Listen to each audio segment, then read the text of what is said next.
Alright guys, what up? Total Control 871 and this month's shopping. Let's take a look.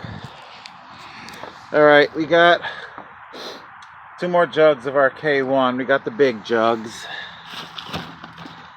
$20.88 each. To be used sparingly. That's definitely going to be our fuel for the remainder of December, January, you know, until I get paid again. Alright, we got our third. Let's cut on some light. We got our third Mohawk rug here.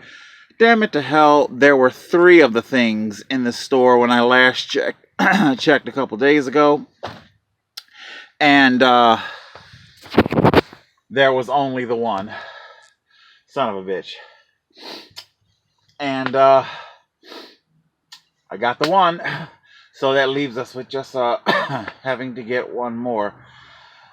Just as well. This was another $330, $40 excursion. Goddamn. Okay. Got our bit more propane. I've got about 3 more of these as well, so I'm pretty much set on my propane.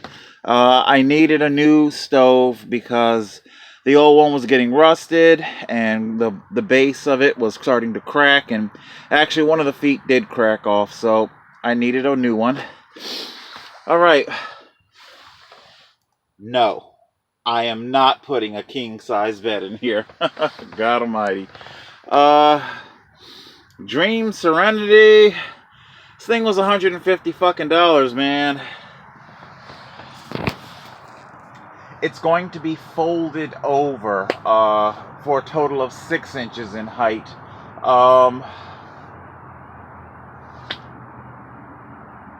You know, I'm going to be folding it over and using it as the insert on the Field and Stream military cot.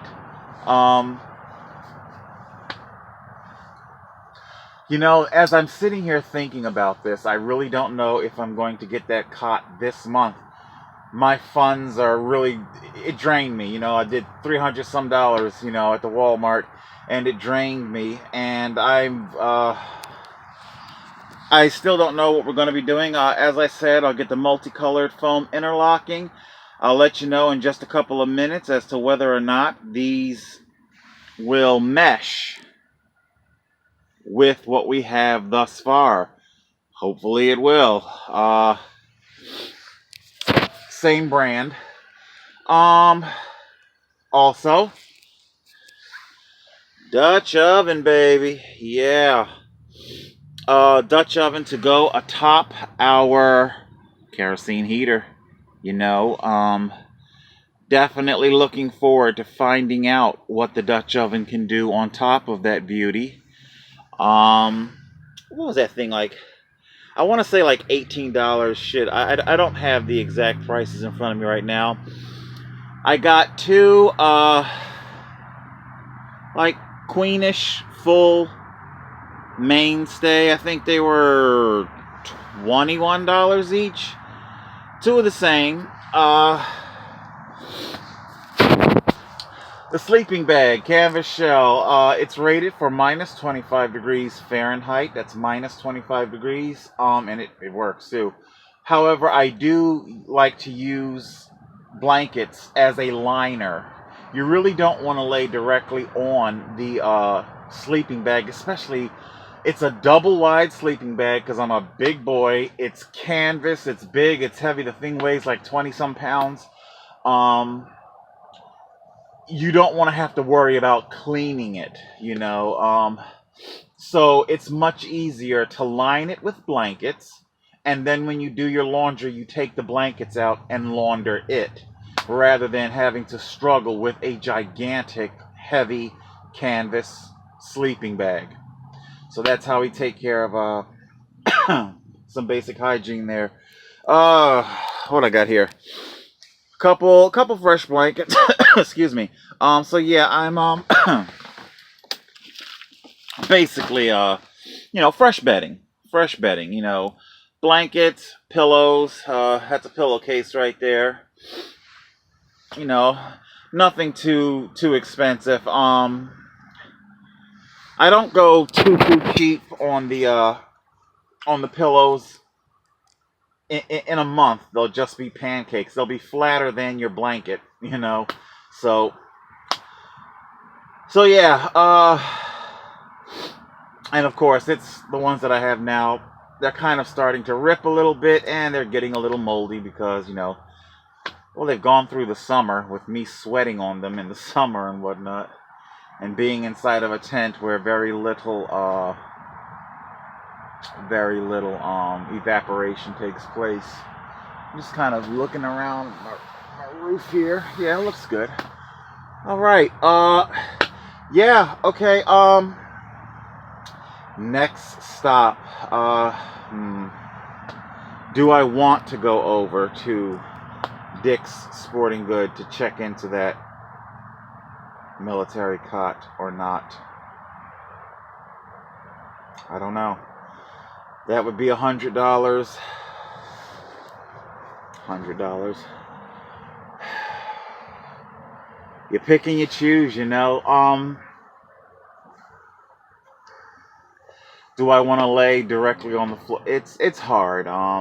Laying on the floor, it's problematic. Tricky. Alright, first things first. Let's find out about our foam. Is it a no or a go? Stand by. Son of a bitch. No, it doesn't fit. Almost, but no. But you know what? I don't give a shit. This bitch is about to fucking go, If I have to just simply, boom, there you go, It'll rest like that, god damn it. And the carpet's gonna go on top of it because,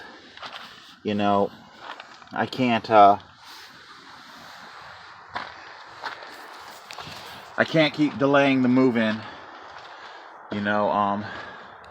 That's it, man. This is it. What I got, it's just gonna have to fucking work. And I'll put the carpet on top of it, and that's just gonna be it. So, alright, let me get some of this stuff out the way and lay down our foam and have a look at what we got.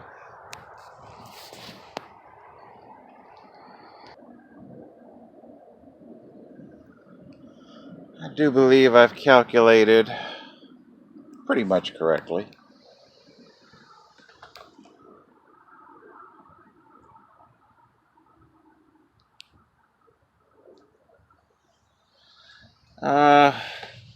There might be a little bit of overlapping. And for our front, I don't know. I mean, it does seem to kind of come out a little bit farther than I was expecting. I thought 4 of them would fill, a 10 by 14 footprint. We'll see. We'll see how, what it's like when the second one goes in.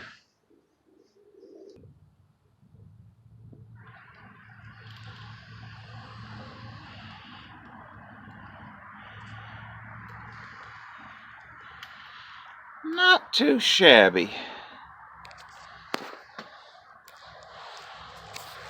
Not too shabby. Alright, so,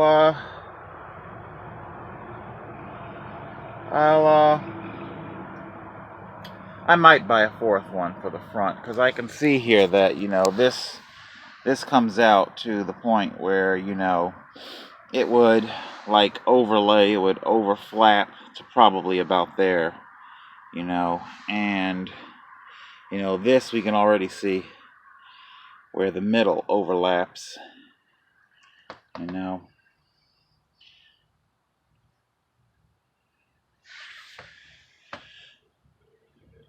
Not too much of a trip hazard. In case you were wondering, That's all I'm worried about, trip hazards. You know, moving between the compartments. Trip hazard. So, yeah, we'll get, you know, I thought that multicolored ones were 6-piece. It's only 4 pieces. What kind of shit is that? And, you know, I gotta check the receipt. They were either $15 or the $11 clearance price. It's probably 15, I tell you. All right. I don't know. Do I want to get the military cot? Decisions.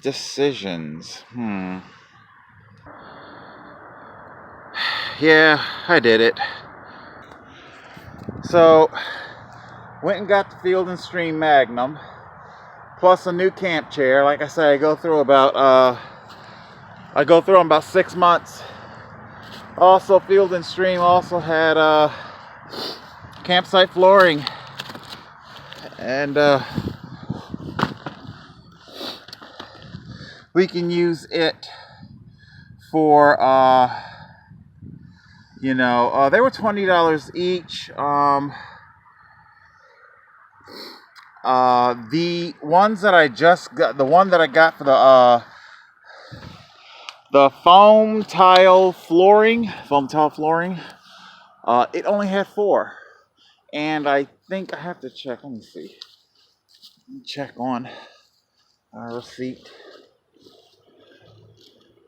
Walmart receipt.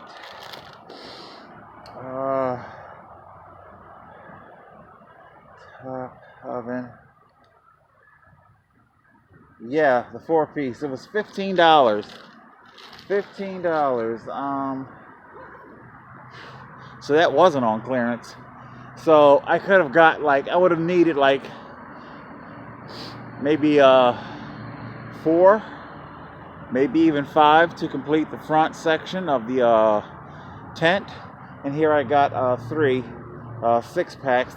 I'm sure they won't be compatible with what I got already, but that's okay. Like I say, and we'll put down the 3rd carpet, and we'll just simply wait until we get our 4th carpet when it comes in stock. We're slowly getting it together.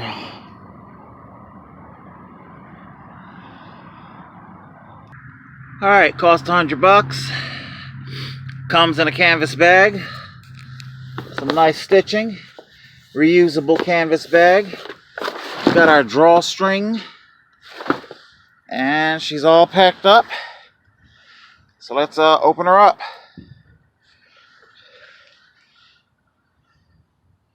I hope I didn't have the camera lopsided when I did that. In case I did, I'll do it again. Show you again, Field and Stream. I know the camera can go a little kaflooey. I'm not a pro. Unfolded. Instructions. Come on. Focus. Trying to not to put the damn shadow. Trying to get it into the light. Anyway, the instructions. 6-step process. And I'll show you how it goes. Well, I'll show you the end result. It's a 2-handed thing, and I can't hold the camera and film at the same time. Alright, stand by. Struggling like a motherfucker. Look at that. That's my sweat. That's my sweat. Jesus.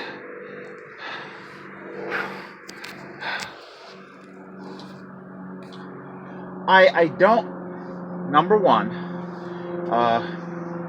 the Field and Stream definitely feels a lot more robust, because we were talking before about, we were talking before about the new design of the Field and Stream Magnum heavy duty cot, about how it no longer has a cross stabilization bar, but rather this gusseting, a type of gusseting. And so in fairness to Field and Stream, it does feel a lot more robust than the Ozark Trail heavy-duty cot, which rates up to 500 pounds. I'm about 400, approaching 450 pounds.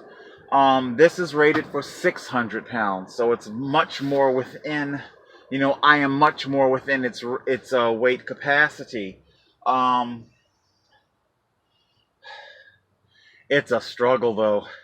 So I don't know if my sweat is helping to loosen up the fabric, but I'm still struggling with our last bit. Even the shorter bar normally snapped on relatively easy in the past, but that was a struggle like you wouldn't believe. And now I'm just struggling with this part here. It's more than just simply getting it to come, you know, beyond the frame here.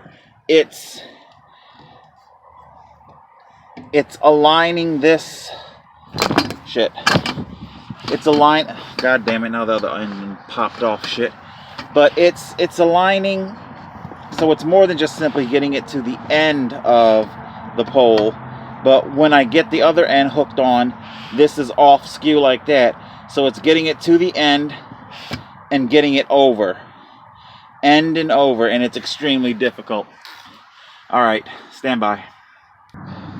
Guys, I am struggling. I am struggling like crazy. I did everything right. I put the shorter rod in first, and I've attached our shorter end of the longer rod second, and I am working with the leverage end. See, the problem is that Field and Stream, just like Coleman and so many other companies, cutting quality control, bringing down craftsmanship, taking up price. Although to be fair, this price of this cut has not increased since I purchased it last. It was still $100. But obviously with the removal of our cross stabilization bar, it saves them money in materials, price of steel. This is a steel frame. And what's happening right now is that as I am struggling to pull this over, you know, we see our legs are shaking. You know, this was not a problem with the old design. And I'm worried, you know, as I continue to try and pull this thing into position, I'm worried that I'll either break the legs or at the very least weaken them. This cot, I would at least like to get I'd like to get at least 2 years out of it, truth be told. I'd like to get 2 years out of it. And if I am fatiguing the metal, struggling to put the thing together, you know, it wasn't this hard with the old design. The new design makes it much more difficult for the consumer to assemble the product. So it's definitely, you know, you're really hurting yourself. You know, you're maximizing your profits with the removal of the steel, but you're making it difficult for the consumer to use your product.